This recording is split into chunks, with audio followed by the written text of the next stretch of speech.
오늘의 말씀의 제목은 화면을 보시면 어떠한 변화도 일어나지 않는 나라고 이렇게 정해보았습니다. 사실 여러분들에게 변화가 일어나고 또 어제와 다른 오늘의 삶을 살아갑니다라고 이렇게 제목을 정했으면 더 좋아하실 수도 있지만 현실적으로 오늘 우리들의 삶의 모습을 들여다보면 어제와 다르지 않은 오늘의 모습을 살아가는 이들의 많은 모습들을 볼 수가 있었습니다. 왜 우리들의 인생 가운데 변하지 않는 모습들이 있을까? 왜 기도하여도 달라지지 않는 것일까? 열심히 노력하고 또 분주하게 살아가지만 왜 내 삶은 달라지지 않을까에 대한 궁금증을 저도 갖게 되었고, 오늘 이 말씀을 통해서 여러분과 함께 그 해결책을 찾아보기를 원합니다. 여러분, 우리들의 삶에 변화가 일어나고 성장이 일어나기 위해서는 우리가 서 있는 자리를 구분할 줄 알아야 합니다. 신앙에는 흔히 말하는 세 가지의 자리가 있습니다. 첫 번째 자리는 흰색 지대입니다. 백색 지대라고 할 수 있고요. 그리고 또 하나의 지대는 흑색 지대입니다. 흰색, 검은색. 그리고 이 흰색과 검은색 사이에 회색 지대가 있다고 하는 것입니다. 여러분, 이 흰색 지대는 무엇이냐면 안전한 지역입니다. 안전한 자리입니다. 우리가 말씀을 들을 때마다 우리의 믿음이 성장하기도 하고, 또한 우리가 어떻게 하면 더 구원받는 삶을 살아갈까? 어떻게 하면 내 믿음이 더 좋아지게 될까? 내 죄를 씻어주신 주님을 더 사랑하게 되는 그런 마음을 갖는 자리가 이 백색 지대라고 할 수 있는 것입니다. 반대편에 있는 흑색 지대는 무엇일까요? 여전히 우리의 죄를 씻지 못한 그 자리라고 할 수 있는 것입니다. 내가 얼마나 죄인인지를 모르고 이 죄를 씻지 못한 채로 살아가는 우리들, 여전히 죄악 가운데 발버둥치며 좌절하며 낙심하고 늘 걱정만 가득한 인생을 우리는 흑색 지대라고 말할 수가 있는 것입니다. 이 흰색과 검정색, 이 경계에 있는 색깔이 무엇일까요? 회색입니다. 이 회색 지대는요, 경계가 모호합니다. 내가 하나님을 믿는 건지 아닌지, 내가 이렇게 신앙생활을 하는 게 좋은 건지 나쁜지, 열심히 신앙생활을 하고 열심히 교회를 나와서 예배를 드려도 여전히 세상에 몸을 담고 발을 담고 있어서 여전히 내 삶 속에 달라지지 않고 변화되지 않는 모습을 본다면 바로 그것은 오늘 우리가 이 회색 지대에 살아가고 있기 때문인 것입니다. 여러분, 이 회색 지대는 하나님을 만났어도 만난 것 같지 않은 기분이 들 수가 있습니다. 여전히 영적인 중립 상태입니다. 하나님을 좋아서 따라다니다가도 세상에서 무엇인가가 나타나면 그것을 쫓아가고 따라가고 그 유행에 편승하고, 여러분, 세상과 신앙 사이에 양다리를 거치고 있는 오늘 우리들의 모습이 있다면 오늘 나는 회색 지대에 살아가고 있다, 그렇게 볼 수가 있는 것입니다. 오늘 본문의 말씀 열왕기상 18장 오늘 22절을 보십시오. 엘리야는 갈멜산에 모인 수많은 사람들을 향해서 선포했습니다. 특별히 이스라엘 백성들에게 이렇게 외쳤습니다. 우리 21절을 같이 한번 화면을 보고 읽어볼까요? 21절입니다. 시작. 엘리야가 가까이 나아가 이르되 너희가 어느 때까지 둘 사이에서 머뭇머뭇하려느냐? 여호와가 만일 하나님이면 그를 따르고 바알이 만일 하나님이면 그를 따를지니라 하니 백성이 말 한마디도 대답하지 아니하는지라. 아멘. 여러분, 하나님의 백성들이 엘리야가 외칠 때 너희는 바알의 편에 서느냐, 너희는 하나님 편에 서느냐 이렇게 질문할 때 왜 백성들은 머뭇거렸을까요? 바로 그것은 그들이 회색 지대에 살아가고 있었기 때문인 것이죠. 그들은 왜 회색 지대에 있었을까를 한번 생각해 보십시오. 바로 바알이라고 하는 신앙 때문입니다. 이스라엘 백성들은 광야를 지나 가나안에 들어가기까지 유목 생활을 했습니다. 늘 천막을 치고 성막을 치고 예배하는 백성이었습니다. 그렇게 유목 생활을 하다가 이제 가나안 땅에 들어와서는 정착 생활을 하게 되었습니다. 유목에서 농경 문화를 하게 된 것이죠. 그들에게 밭이 주어지고 땅이 주어졌습니다. 이제 그들은 농사를 하게 되었습니다. 이때 필요한 게 무엇일까요? 바로 하늘의 비라고 하는 것이죠. 이 바알은 하늘의 비를 내려주는 신이라고 하는 것입니다. 토속 신앙이라고 할 수 있는 것입니다. 이 하늘의 비가 내려져야 이 밭에 수많은 곡식들이 열리게 되고 열매를 맺게 되는 것이죠. 여러분, 이 바알을 섬기고 또 하나님을 섬긴다는 것은 실제로 오늘 우리들의 모습과도 똑같은 모습에서 발견될 수 있습니다. 여러분, 오늘 이 시간, 이 2시라고 하는 예배 시간에 만약 여러분이 중요한 면접, 최종 면접이 걸려 있다고 생각해 보십시오. 그리고 동시에 예배 시간이 있습니다. 우리는 당연히 면접을 보러 갈 수도 있습니다. 또 누군가는 면접을 포기하고 예배를 드릴 수도 있습니다. 이 회색지대 안에서는 우리가 중립적인 마음을 가지고 어떤 환경과 선택에 따라서 하나님을 떠날 수도 바알을 선택할 수도 있다라고 하는 것입니다. 바알과 하나님 사이에 머뭇거렸다라고 하는 것은 그들의 인생에 생계의 문제, 생존의 문제가 걸려 있었기 때문인 것이죠. 그들이 하루하루 살아가기 위해서는 농사를 해야 되고 가족의 생활을 유지할 수 있기 위해서는 그들은 바알을 떠나보내지 않았던 것입니다. 또한 경제생활뿐만 아니라 이 경쟁 사회에서 살아남고 뒤처지지 않기 위해서는 생존의 문제를 해결해야 됐습니다. 이 바알은요, 남의 종교가 아니라 오늘 우리의 삶 가운데서도 깊숙이 뿌리 내리고 있는 종교라고 하는 것이죠. 오늘 왜 여러분의 인생에 변화가 없습니까? 바로 우리의 마음속에 여전히 바알과 하나님을 동시에 섬기고 있기 때문에 우리가 하나님을 믿는 믿음이 쉽게 뿌리 내리지 못하기 때문입니다. 여러분, 바알의 이름의 뜻이 뭔지 아세요? 바알의 이름에 두 가지가 있어요. 하나는 주인이라고 하는 뜻이 있어요. 또 하나는 지배자라고 하는 뜻을 가지고 있습니다. 내가 주인 삼는 것이 바알이고 나를 지배하는 것이 바알이라고 하는 것입니다. 여러분이 쇼핑과 여러분의 삶에 있어서 중독의 문제들, 나를 쥐고 살아가는 것들, 나에게 내 인생의 주인 되어서 내가 그것을 늘 바라보면서 살아가는 것들이 바로 바알이라고 할 수 있는 것입니다. 여러분, 이러한 바알을 섬기면서 하나님을 섬기는 이 회색지대에 우리가 오늘 살아가고 있지 않은지 다시금 돌아봐야 하는 것입니다. 오늘 이 회색지대에서 계속 머물다가는 어떻게 되냐면 따라합니다. 머뭇거리다고 하는 뜻이 있는데 따라합니다. 머뭇거리다. 오늘 본문에 나오잖아요. 머뭇거리다. 이 원래 뜻이 보니까요, 절뚝절뚝거리다, 멈추다, 주저앉다라고 하는 뜻을 가지고 있습니다. 왜 여러분의 신앙에 변화가 없습니까? 왜 달라지지 않습니까? 왜 더 좋아지지 않습니까? 바로 마음속에 여전히 바알이 내 주인 삼고 그 바알의 지배를 받고 있기 때문인 것이죠. 어느 쪽도 나아갈 수 없는 그런 절름발이처럼 늘 제자리에 서 있게 되는 것이 오늘 우리들의 모습이 아니었는지를 돌아볼 수 있기를 바랍니다. 탈기독교 시대라고 하는 그런 책이 있습니다. 그 책에 보니까 많은 사람들이 오늘날 교회를 떠나는데 미국의 경우에는 이미 4천만 명이 기독교를 떠나서 이제 다른 종교를 섬긴다라고 합니다. 꽤 많은 숫자이지 않습니까?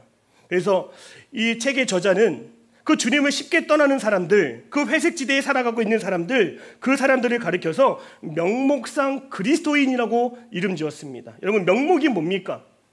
그럴듯한 이름을 가지고 살아가는 그리스도인들이 너무나 많다고 하는 것입니다. 특별히 책에는 이러한 사람들이 많습니다. 나는 기독교 문화는 좋지만 나는 예수를 믿지는 않아.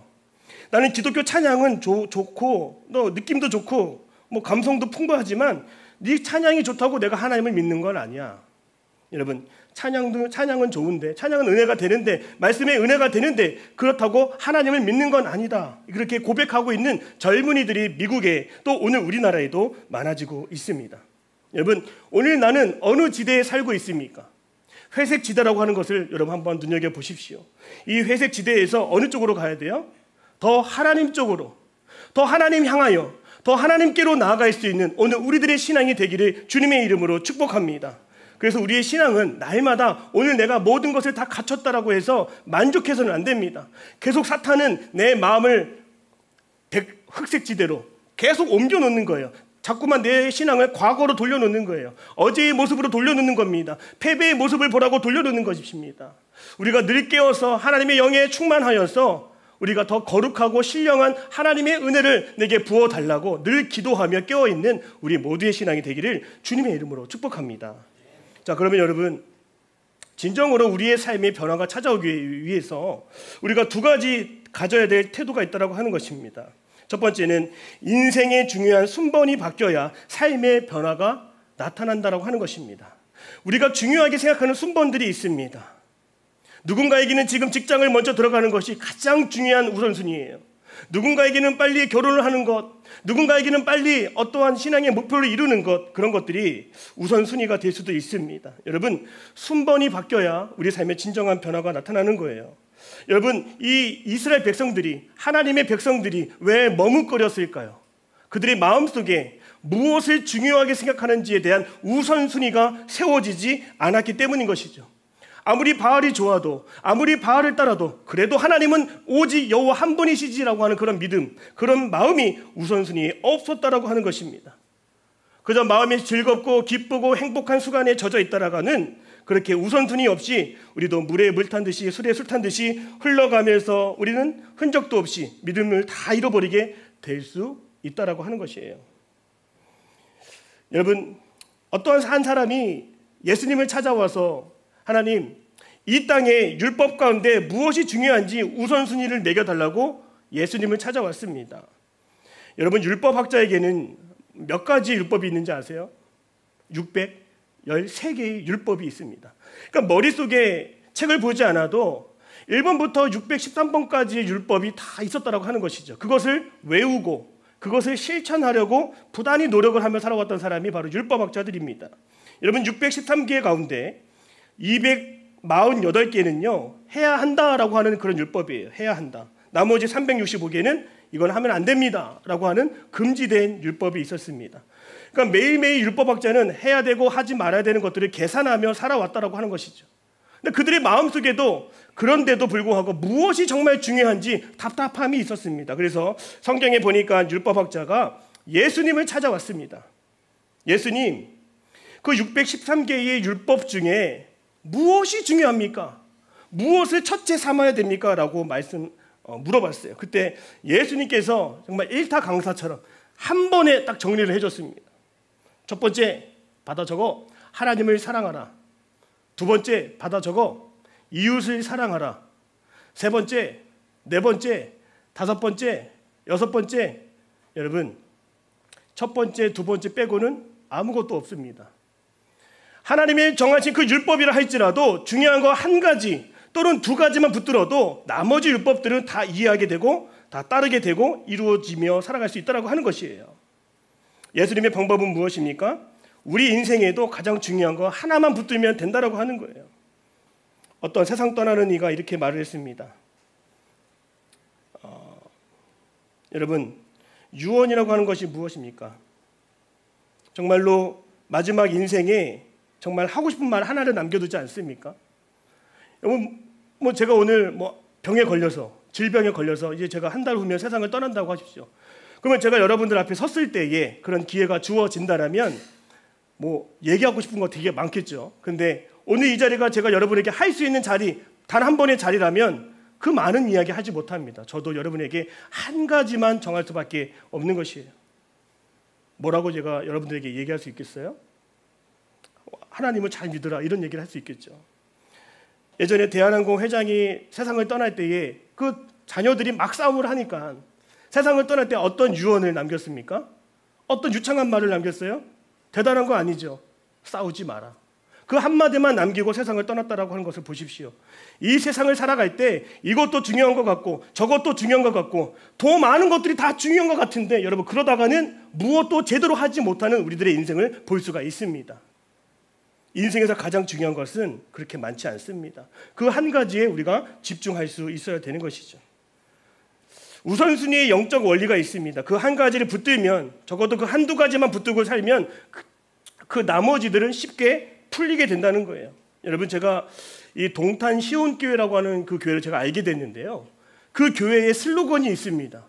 여러분, 교회가 세상을 향해서 외치고 주장하고 싶은 그런 슬로건이 얼마나 많겠습니까? 그런데 그 교회에는 이러한 슬로건이 있어요. 인사만 잘해도 먹고는 산다. 그게 슬로건이에요, 실제로. 좀 우습게 들릴 수도 있지만 교회 앞에 기둥에 크게 세워놨어요. 그러니까 인사만 잘해도 사람들이 너를 함부로 보지 않을 거고, 인사만 잘해도 너의 이미지는 긍정적인 이미지가 될 것이고, 인사만 잘해도 밥도 얻어먹을 수가 있고 누군가가 너를 도와줄 수도 있고, 인사만 잘해도 착하게만 살아도 그 모든 것이 다 형통하게 된다라고 그 교회는 그 한 가지만을 주장하더라고요. 실제로 이 교회가 그렇게 한 가지에 집중하고 한 가지만 바라고 살아갈 때 그 교회가 크게 부흥하는 것을 볼 수가 있었습니다. 자, 그러면 여러분, 오늘 우리가 머뭇거리지 않고 정말 하나님 앞에서 온전하게 가져야 될 중요한 한 가지가 무엇인가? 여러분, 저는 이 한 가지를 이해하기 위해 이 이야기를 한번 들려드리고 싶어요. 방탕하며 방황한 한 사람이 수도원을 찾아와서 수도사에게 이렇게 물어봤다고 합니다. 수도사님, 저는 당신께 인생의 우선순위를 세우기 위해서 이 자리에 왔습니다. 저에게 가르쳐 주십시오. 그래서 이 수도사가 한 청년에게 이러한 실험을 하라고 했습니다. 큰 어항을 준비해 오거라. 그리고 여기에 큰 돌이 있다. 여기에 중간 돌이 있다. 여기 작은 돌이 있어. 여기에 수많은 모래들이 있다. 자, 시간을 줄 테니까 이 어항 속에, 이 수조 속에 그 많은 돌들과 모래들을 다 채워놔봐라. 그렇게 실험을 했습니다. 그때 이 수도사를 찾아왔던 청년이 뭐 그냥 하던 대로 막 이것저것 다 채워넣는 거예요. 근데 시간이 돼도 돌들이 남아있고 모래들이 다 채워지지 않았습니다. 그때 수도사가 얘기했어요. 다 쏟아버려라. 그리고 내가 하라는 대로 다시 수조를, 어항을 채워보거라. 이렇게 얘기하는데요. 어떻게 얘기했을까요? 가장 중요한, 가장 큰 돌을 먼저 구해와서 여기에다가 지금 채워넣어라. 그리고 중간 돌, 작은 돌 잘 흔들어 봐라. 그랬더니 정말 그 돌들이 자기를 잘 찾아가는 거예요. 자리를 잡는다라고 하는 것이죠. 그리고 그 위에 모래를 뿌려봐라. 수많은 모래들이 그 작은 틈 속에 다 들어가는 거예요. 그랬더니 정말로 수도사가 얘기한 것처럼 그 모든 수조 어항 안에 돌들이, 모래들이 다 채워지게 됐다라고 하는 것입니다. 여러분, 이것이 어떠한 지혜를 주느냐면 가장 중요한 한 가지를 붙잡고 나면 나머지들은 알아서 자리를 잘 잡게 된다라고 하는 교훈을 준다는 것이죠. 그래서 물었습니다. 수도사님, 그러면 제가 정말 중요하게 생각하는 한 가지만 가르쳐 주십시오. 뭐라고 했을까요? 하나님을 사랑해라. 이렇게 말하는 거예요. 여러분, 지금 당장 우리의 삶 가운데서 가장 중요한 것이 뭔지를 보십시오. 오늘 하루의 순간뿐만 아니라 내일, 그 모레, 올해 2024년 동안 가장 중요하게 내가 여겼던 한 가지는 무엇이었습니까? 저는 그 하나가 하나님을 향한 사랑이 되기를 주님의 이름으로 축복합니다. 특별히 마태복음 6장 33절에서 34절 한번 화면 보여주시겠어요? 우리가 붙잡아야 될 중요한 한 가지입니다. 화면 같이 보여주시고 같이 읽겠습니다. 시작. 그런즉 너희는 먼저 그의 나라와 그의 의를 구하라. 그리하면 이 모든 것을 너에게 더하시라. 그러므로 내일 일을 위하여 염려하지 말라. 내일 일은 내일이 염려할 것이요 한날의 괴로움과 그날로 족하니라. 여러분, 머뭇거리지 않는 유일한 비결은 여기에 있어요. 우리가 마음에 하나님의 나라를 품는 것입니다. 따라하겠습니다. 하나님의 나라를 품게 하옵소서. 여러분, 하나님의 나라를 품는다는 건 뭘까요? 풀어서 해석해야죠, 여러분. 하나님의 나라를 품는다. 첫 번째, 하나님보다 앞서지 않게 하여 주옵소서. 하나님보다 높임받지 않게 하여 주옵소서. 낮은 자를 섬기게 하여 주옵소서. 좁은 길을 걸어가게 하여 주옵소서. 교만하지 않게 하여 주옵소서. 예수님처럼 살아가게 하여 주옵소서. 이게 바로 하나님의 나라를 구하는 인생인 줄로 믿습니다. 그러면 두 번째 뭐라고 했어요? 그의 의를 구하라고 했어요. 여러분, 우리가 로마서에서 배우지 않았습니까? 의로움은 어떻게 구하는 거예요? 어떻게 우리가 의로워질 수 있는 거예요? 다시 따라합니다. 오직 믿음으로. 그러니까 하나님 나라를 구할 때에 그것이 가능하도록 뭘 구해야 돼요? 하나님의 믿음을 구할 때에 그 하나님의 나라가 온전히 이루어질 수 있다는 것. 그 하나를 구하면서 살아갈 때 우리가 생각했던 수많은 자잘한 문제들은 주님이 알아서 정리되게 하시고 알아서 자리를 잡게 해주신다는 것을 여러분 꼭 믿고 살아갈 수 있기를 주님의 이름으로 축복합니다. 제임스 스미스 작가가 쓴 하나님 나라를 욕망하라라고 하는 책이 있습니다. 이 책에 보면 우리 모든 인간은 욕망하는 존재라고 하는 거예요. 내가 욕망하는 것 무엇이 있어요? 먹고 싶은 것, 그것도 욕망하는 것 중에 하나입니다. 사고 싶은 것, 그리고 어떻게든 내 자기 개발을 하고 싶은 것, 여러분 그 모든 것도 내가 사랑하고 내가 욕망을 품고 있는 것들은 다 나의 예배의 대상이 될 수 있다고 하는 거예요. 그래서 이 작가는 세상의 것을 욕망하며 예배하는 인생이 아니라 오직 하나님 나라를 꿈꾸며 목마르며 그것을 욕망하며 살아가라고 우리에게 얘기하고 있는 것입니다. 여러분, 우리가 하나님께 마음을 두고 하나님께 뜻을 두고 살아갈 때 이 책에서 뭐라고 하냐면 하나님은 그러한 우리를 어떻게 하시냐면 새롭게 형성해 주신다라고 하는 거예요. 하나님의 나라를 품고 살아가는 일을 하나님은 그냥 내버려 두지 않으시고, 그래 네가 정말 하나님의 나라를 뜻을 구하며 그 뜻에 합당한 삶을 살아가기를 원하는구나, 그러한 우리들의 마음과 노력과 자세를 보시고 하나님은 우리의 인생을 새롭게 디자인해 주신다라고 하는 것입니다. 여러분, 왜 머뭇거리십니까? 끝까지 우리가 회색지대에 머물며 살아갈 수 있겠습니까? 가장 무엇이 중요한지 여전히 피부로 와닿지 않습니까? 오늘 우리 가운데, 오늘 이 자리 가운데 내가 가장 아픈 가장 어려운 경험을 했다라고 하는 사람이 혹시 이 자리에 있습니까? 여러분, 근데 어떤 좌절과 불안과 두려움 속에 있을 때라도 한 번은 생각해 봤으면 하는 것이 있습니다. 바로 그것은 내가 넘어지고 좌절하고 엎어지고 깨지는 그 순간, 그럼에도 그 순간에 내가 붙들고 의지하며 내가 가장 중요하게 생각했던 그 한 가지는 있었는가? 여러분, 오늘 우리가 쉽게 실망하고 실패했다라고 여겨지는 것은 무엇일까요? 바로 그 순간에도 그 상황에도 끝까지 내가 붙잡고 있었던 그 중요한 한 가지가 없었기 때문에 그 아픔은 더 크게 나에게 다가오는 것 아니었을까 저는 생각해 봅니다. 여러분, 우리가 어떠한 순간에도, 어떠한 순간에 넘어지더라도, 어떤 순간에 실패하더라도 우리는 끝까지 붙들어야 하는 것이 바로 하나님의 나라가 되기를 주님의 이름으로 축복합니다. 만약에 우리가 붙들 수 있는 것이 없다라고 하면 그 고통은, 그 아픔은 정말 감당할 수 없는 마음이 찢어지는 아픔이 될 수 있다라고 하는 것입니다. 마지막까지 어떠한 상황 속에서도 하나님 나라를 붙잡고 하나님의 뜻에 합당한 인생을 살아가게 해달라고 붙드는 인생, 어떤 시련을 당할지라도 그것은 실패가 아니라 하나님 앞에서 영광스럽게 살아가는 진정한 우리들의 모습이 되는 것임을 믿으시기를 바랍니다. 더 이상 머뭇거리지 마십시오. 머뭇거리지 말고 정말 하나님 편에 서서 하나님을 택하시고 하나님이 좋아하시는 선택을 하시고 하나님이 인정하시는 선택을 할 수 있는 저와 여러분의 삶이 되시기를 주님의 이름으로 축복합니다. 두 번째 살펴보겠습니다. 마지막 두 번째는 자기 열심을 내려놓을 때 변화가 시작된다는 거예요. 우리 열왕기상 18장 오늘 읽은 25절에서 26절입니다. 25절에서 26절 우리 같이 읽겠습니다. 시작. 엘리야가 너희는 많으니 먼저 송아지 한 마리를 택하여 잡고 너의 신의 이름을 부르라. 그러나 불을 붙이지 말라.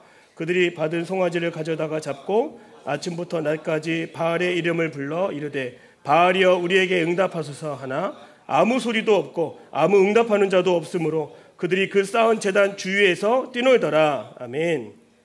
오늘 엘리야는 머뭇거리는 이스라엘 백성들 앞에서 당당하게 앞에 나와서 대결을 합니다. 바알 신을 섬기는 제사장들 450명이 세운 제단이 있고요.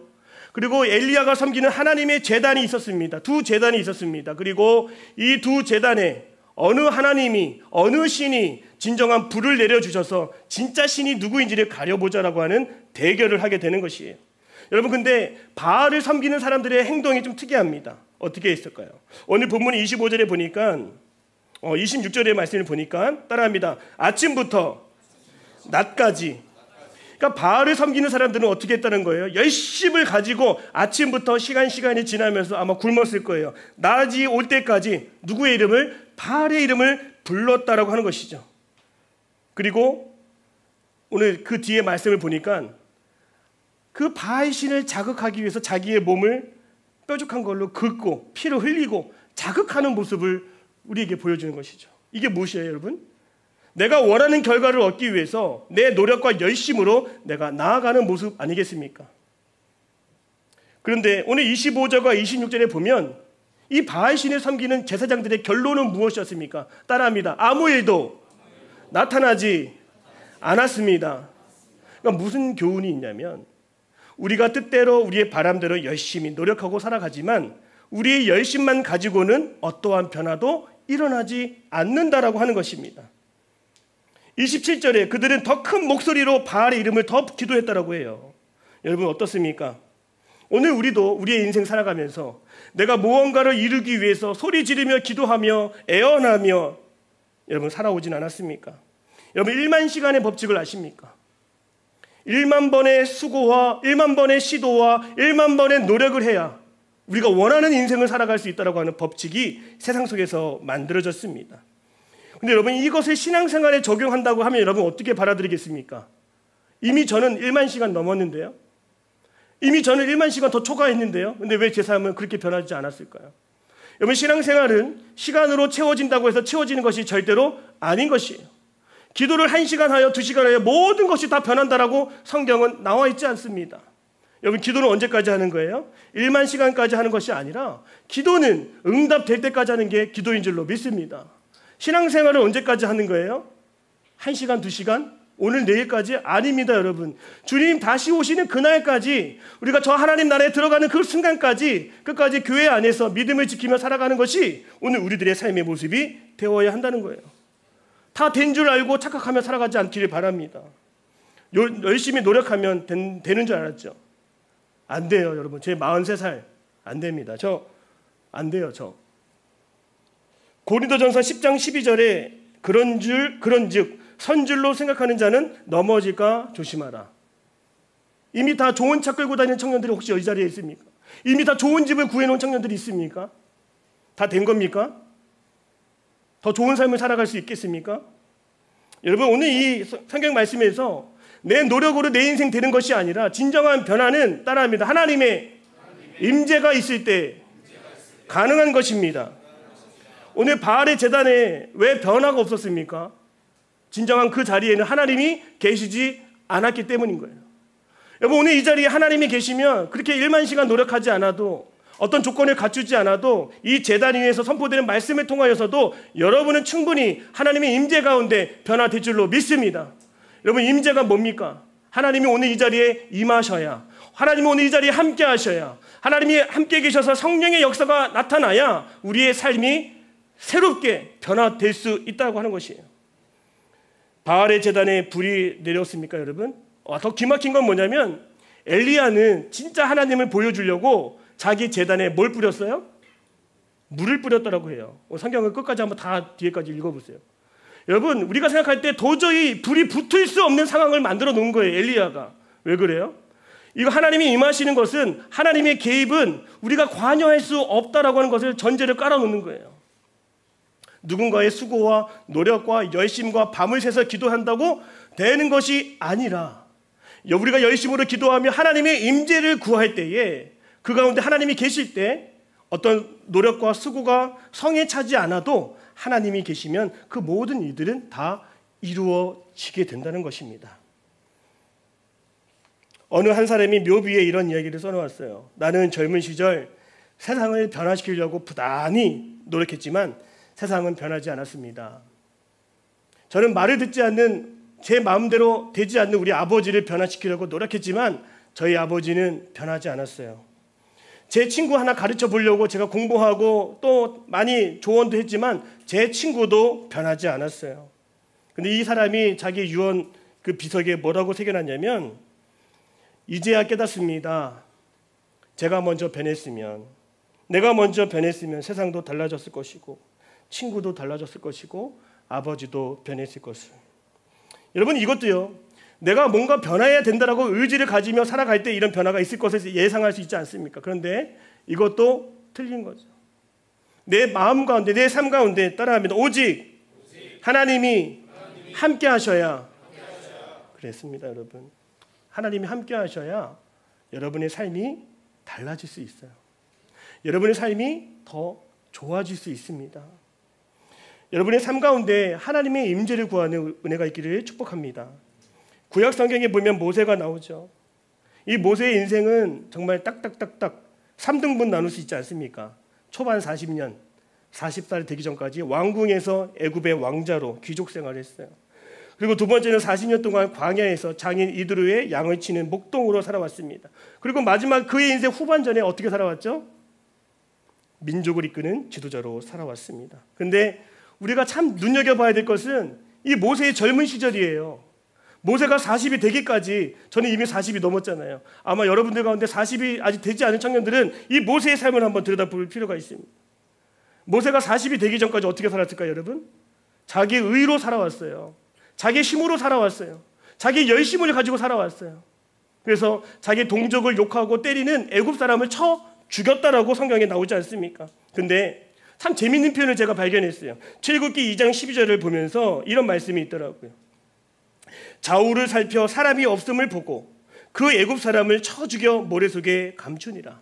여러분, 젊을 때는 얼마든지 내가 감출 수 있고 내 마음대로 할 수 있고 내 뜻대로 되는 줄 알고 살아가는 것이 젊음의 시절입니다. 그때 뭐가 있었으면 아무도 나를 보는 사람 없지만 저 하늘에서는 지금도 나와 함께 하시고 나를 바라보는 하나님이 계시는 그 눈을 내가 볼 수 있다면 그는 사람을 죽이지 않았을 거예요. 그러니까 하나님의 임재를 경험하지 못하는 인생의 초반부는 내 혈기와 내 의로움과 내 열심을 가지고 살아가는 모습들이 계속적으로 반복될 수 있다고 하는 거예요. 여러분, 여러분의 인생을 한번 열심히 한번 살아보십시오. 그리고 다시 와서 여러분의 뜻대로 계획대로 됐는지 이 앞에 서서 얘기해 줬으면 좋겠어요. 정말 그런 사람들이 몇 명이나 있을까요? 그러나 모세가 40이 지나고 광야를 전전하며 보잘것없는 장인 어른이 양떼를 몰며 살아갈 때 여러분 어떻습니까? 몇 년 전까지는 애굽에서 살았어요. 고급 승용차를 타고 다녔어요. 그러나 이제 광야에서는 낙타도 타지 못하고 그냥 걸어다니는 신세가 되어버린 것이죠. 도망자, 패배자, 눈치를 보는 그런 그럭저럭 살아가는 인생이 되었다고 하는 것이죠. 근데 여러분, 내 힘을 믿고 살아가는 젊은 시절이 아니라 이 모세의 인생에 나머지 40년이 지나서 이제 80이 될 때에 광야에서 모세가 무엇을 발견한지 아세요? 모세가 마른 떨기나무에 마르지 않고 타지 않는 불꽃을 발견했다고 하는 것이죠. 따라합니다. 모세가 하나님의 임재를 경험했습니다. 내 열심으로 되지 않는 인생, 그러나 하나님의 임재, 지금도 살아계셔서 나와 함께 하시는 그 하나님을 내가 경험할 수 있고 느낄 수 있다면 그 인생 전혀 실패가 아니라고 하는 것이죠. 오늘 저는 여러분의 인생이 감히 실패라고 말할 수가 없습니다. 저는 오늘 이 시간에도 저는 주님이 여러분과 늘 언제나 동행해 주시고 함께 하심을 저는 믿습니다. 여러분 언제나 하나님의 임재를 구할 수 있기를 바랍니다. 그래서 이 출애굽기 2장, 3장, 4장을 가면 예수님 하나님께서 모세를 부르셔서 뭐라고 하시는 말씀이 있어요. 그를 지도자 삼기 위해서. 우리 출애굽기 4장 같이 한번 읽어볼까요? 출애굽기 4장 4절에서 5절입니다. 화면 보시고 우리 같이 한번 읽어주세요. 시작. 여호와께서 모세에게 이르시되 내 손을 내밀어 그 꼬리를 잡으라. 그가 손을 내밀어 그것을 잡으니 그의 손에서 지팡이가 되는지라. 이는 그들에게 그들의 조상의 하나님 곧 아브라함의 하나님 이삭의 하나님 야곱의 하나님 여호와가 믿게 하려 함이라 하시고. 자, 여러분 제가 질문하겠습니다. 왜 하나님은 모세에게 뱀의 꼬리를 잡으라고 했을까요? 여러분 이게 하나님이 함께 하시는 인생의 특징입니다. 우리는 뱀이 나타나면 뭘 공격하려고 해요? 머리를 어떻게든 때리려고 하고 머리를 주먹으로 지팡이로 죽이려고 하지 않습니까? 그런데요, 이거는 내 혈기와 내 열심 가지고 살아가는 인생의 모습이라고 하는 것이지만 주님이 함께 하시는 인생이 될 때는 우리는 그저 꼬리만 잡아도 되는 거예요. 왜냐하면 그 뱀의 머리는 누가 담당하세요? 나와 함께 하시는 하나님이 담당하시잖아요. 하나님이 나를 지키시잖아요. 나를 물지 않도록, 세상에 나를 겁주지 못하도록 하나님이 함께 하시는 인생은 겁낼 것이 없는 인생으로 살아갈 수 있게 하겠다. 분명하게 모세에게 보여주시는 것이죠. 그래서 오늘 모세에게 뭐라고 가르쳤습니까? 나는 아브라함의 하나님이야. 나는 이삭의 하나님이야. 나는 야곱의 하나님이야. 여러분, 여러분의 어머님이 믿는 하나님이 오늘 우리의 하나님이신 거 다 아시죠? 그 하나님이 지금 여기에 계시면 여러분 믿으시기를 바랍니다. 그 하나님의 임재를 사모할 때 여러분 우리도 살아갈 수 있는 힘과 능력을 얻게 되는 거예요. 근데 많은 사람들이 이 하나님의 임재를 잘 알까요? 모를까요? 잘 몰라요. 여전히 내가 내 계획대로 살아가려고 하기 때문이죠. 내 의가 아직도 남아있기 때문이죠. 아직도 꿈틀거리기 때문이죠. 내 방법이, 내 수가 아직도 남아있다라고 느껴지기 때문이죠. 근데 여러분, 누가 하나님의 임재를 잘 느끼고 그 임재를 잘 경험하느냐? 오늘 이 자리가 정말 누군가에게는 상한 심령이 되어서 무엇 하나 바랄 수 없고 나 자신에게조차 기대할 수 없는 그런 사람이 오늘 이 자리에 있다면 그 사람에게는 더 크게 하나님의 임재가 저는 강하게 다가오게 될 것을 저는 믿습니다. 여러분, 하나님 저 할 수가 없어요. 하나님 저 아무것도 아닙니다. 하나님 저 하나님의 도움 없이는 살아갈 수 없는 사람입니다. 그런 마음의 절박함이 있는 이 청년들 하나님 가만 내버려 두시겠어요? 세상에 수많은 문제 내가 다 처리해야 되고 내가 다 담당해야 되는 것처럼 보이지만 하나님의 임재를 경험하는 친구들은 하나님 도와달라고, 하나님 함께 해달라고 그런 마음을 구할 수밖에 없는 것이죠. 제가 박사과정에 들어가서 이제 공부를 하기를 원했는데 저를 지도하는 교수님께서 한 가지 숙제를 주셨어요. 그 뭐냐면 이 박사과정에 들어오려면 너 영어 점수가 필요하다. 너 인맥 가지고 들어오는 거 절대로 아니고 너도 똑같은 사람들처럼 자격 조건을 다 갖춰서 들어와야 돼. 그렇게 얘기하시는 거예요. 그래서 영어 하면 되죠. 영어 시험 보면 되죠. 이렇게 얘기했어요. 그래서 근데 지금 보니까 제가 그때 당시에는 군인교회를 섬기고 있었어요. 그래서 토플 시험은 해봐서 알기 때문에 안 될 걸 알고 너무 어렵더라고요. 이거 토플은 한 달, 두 달, 6개월 가지고 안 되는 거예요. 최소 점수만 가지고 오라고 했는데 토플은 안 될 것 같아서 제가 선택한 것이 바로 토익이었습니다. 한 번도 토익을 본 적이 없는데 늦게나마 급한 마음에 토익 교재를 사고 온라인 수업을 들었어요. 그리고 이제 여러분 아실 거예요. 이제 시험 장소, 시험 일자를 선택을 하는데 온라인으로 YBM 어디가 들어가서 이제 신청을 할 때 보니까 다 시험 날짜가 언제죠, 여러분? 언제예요? 주일이에요, 여러분. 말이 되는 겁니까, 여러분? 하나님 저 박사 공부 하라고 하셨잖아요. 하나님 허락하신 거 맞죠? 근데 왜 영어 시험을 다 주일에 봐야 돼요? 근데 제가 너무 낙심이 돼서 이거 포기하라고 하는 사인인가 보다 이런 생각을 했어요. 그런데 그 날짜 중에서 1년에 2번 정도는 언제 시험을 볼까요, 여러분? 토요일날 시험을 보는 게 있더라고요. 그래서 관악구에 있는 어디 고등학교에 가서 그 시험 날짜를 보니까 너무나 한 2달 정도 뒤에 시험을 보는 건데 여러분 토익이 벼락치기로 되는 거예요? 안 되는 거예요? 안 되잖아요. 여러분 다 아시잖아요. 알면서. 근데 저보고 교수님은 너 무조건 최저 점수 600점만 맞춰서 오라고 하는데 될까요? 안 될까요? 안 되죠. 공부 하나도 안 했는데. 근데 제가 정말 절박하고 간절한 마음속에서 기도하는 마음으로 공부하고 예배하는 것처럼 제가 공부를 했어요. 그리고 시험 날짜가 왔을 때에 하나님 저 이번에 맞춰서 대학원 박사까지 들어가지 못하면 저 이거 포기할 수도 있으니까 하나님 방법밖에 없습니다. 하나님 인도해 주셔서 어떻게든 붙게 해주시고 어떻게 해서든 최소 점수만큼 만들어 주세요. 이런 마음으로 기도했어요. 좀 제가 무모한 기도를 했죠, 여러분. 말도 안 되는 기도를 했습니다. 그런데 그 시험 날짜에 맞춰서 학교를 가서 시험을 보는데 여러분 그거 혹시 아세요? 얼마나 제가 염려도 됐지만 얼마나 간절했는지 그 듣기평가의 문제가 세상에나 다 들리는 거예요. 그 문제가 너무 달게 느껴졌어요. 그 단어 하나하나가 생생하게 들려지는 거예요. 너무 행복했습니다.